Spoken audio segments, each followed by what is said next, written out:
For days, 12, 14, 16, many parts of Johannesburg were without water. Over the weekend, Rand Water convened a meeting and warned the same fate may befall the cities of Ekurhuleni and Tshwane. Residents, of course, are being warned to reduce consumption. Our reservoirs are said to be pitifully low. But how much is our current water crisis a sign of things to come? Should we prepare for a day zero? How soon would something like that happen? And as I asked yesterday, who would tell us? We've already seen a lot of finger pointing and blame shifting as far as the different entities in charge of this precious resource. What happens next? I first spoke to Professor Anthony Turton. Goodness me, it must be a good 20 years ago. And for a very long time, you've been sounding the alarm about our management of our water resources. Good morning once again. Good morning to you, listeners. Yes, nice to chat to you, Bongani. I remember that incident very well, about 20 years ago. When we talk, it's never really because there's good news. Unfortunately not. I'm not always the bearer of good news, which is a bit embarrassing sometimes because I'm actually quite a happy fellow. So let's just talk about, firstly, Johannesburg's water woes. At the weekend, the mayor, Kabelo Gwamanda, said, by tomorrow you'll see water running through the taps. Here we are. Rand Water is warning the system really is facing imminent collapse. We spoke to the mayor of Johannesburg yesterday, who says, what do you mean? The systems have been restored up to 90%. Which is it? Well, what you see happening there is when a politician that is technically incompetent but believes their own hubris, then they do things like that. So clearly the system is failing. Rand Water, the bulk supplier, is warning of the system collapse, and yet the mayor, God bless his soul, is telling you the opposite. So who are you going to believe? The technically competent people, or the politician that believes his own hubris and drives around behind a blue light brigade? So no, it's public. Take your pick. The simple reality is that if Rand Water says it's about to collapse, listen to them. They know what they're talking about. There's smart people there. They've got smart systems. Believe them. Look, I don't want to be personal as far as the mayor is concerned. Let's accept him at his word that he's doing the best that he can. I'm going to go back to that statement that was released on the 19th of March. This was around the Eikenhof pump station affected by a lightning strike, we were told. Firstly, does that square up with what you think is possible? And what would it mean then for the supply of water? Well, if it was a lightning strike, it's quite possible. Gauteng has got lots of lightning. It's one of the highest lightning strike areas in southern Africa. So that's a possibility. However, because it's been around as long as we've had electricity, we've also got mitigation systems that have been well designed and put in place. So therefore, it speaks to the fact that the mitigation systems are inadequate. And we get back to this very basic thing that I keep on beating my drum about: a root cause analysis. We don't do root cause analysis, and therefore we don't understand the exact underlying problem that needs to be fixed. So in this context, is the underlying problem the vulnerability of the pump station to lightning? Yes or no? If yes, well then you introduce a program, an engineered system to mitigate against that. But I suspect it's not that. I suspect that's just a spurious excuse that's used for some other system breakdown. But it completely boggles my mind that we can still have, after so many years of dealing with these crises, we can still have mission-critical pump stations like Eikenhof that do not have sufficient redundancy, sufficient backup of either diesel generators or alternative source of supply. So we are still very vulnerable because the overall design of the system has these certain choke points built in, and we need to understand how to work around those choke points in order to make ourselves more resilient to breakdowns in the future.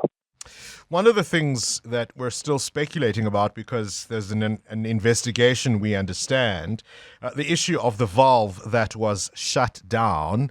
And I said yesterday, I wasn't sure which was more frightening, that it happened or the fact that it appears at least that for some time, nobody in charge of the system was aware that it had.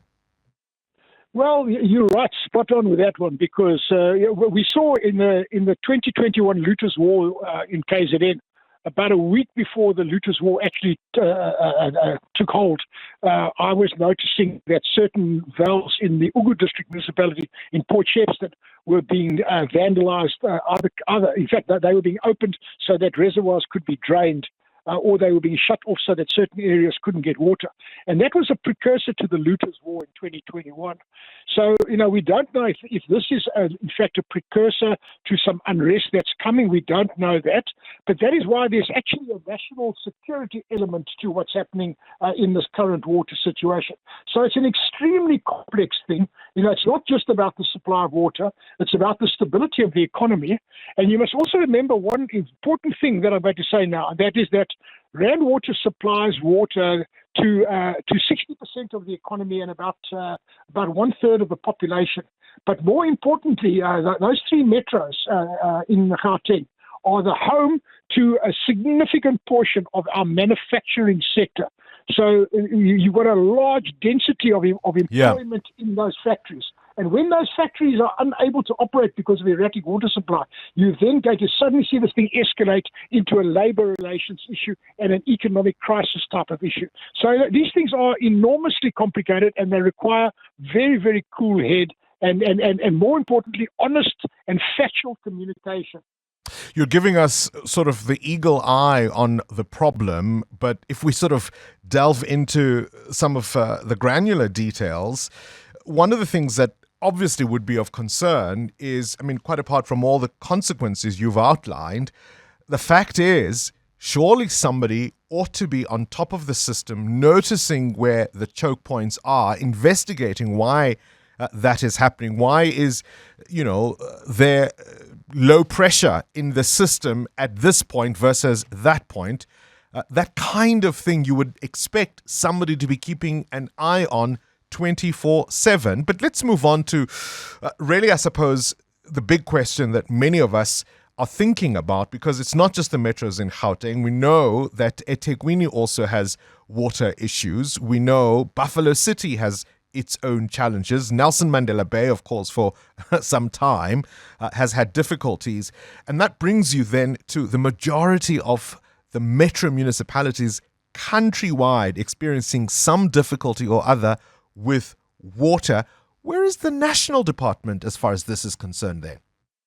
Well, yeah, that's an interesting question, because the national department, in terms of the cooperative governance clause in our constitution, is unable to intervene at municipal level. And I've been calling for some time. I approached the Helen Suzman Foundation some years ago to try and get them to get a ruling from the Constitutional Court on that cooperative governance clause. Because how can you have a situation where a clause in the Constitution prevents a national department from reaching out into a municipal department as part of a regulatory function? That either means that you've got to have an independent water regulator that is not the Department of Water and Sanitation, because that is both a referee and a player. And we've never had resolution of that problem. So you quite accurately describe that now. How can it be rational that a constitution can, in fact, prevent a regulator from doing their job? It just does not make logical sense to me. And I still think that we actually need that to be clarified at some point in time. Prof, is day zero coming? I think we are probably going to avert it, but I think we're going to sail very close to the wind in the case of Gauteng. Professor Anthony Turton is a professor in the Centre for Environmental Management at the University of the Free State. Current events, developing stories, tough questions, your voice making a difference. This is Breakfast with Bongani Bingwa.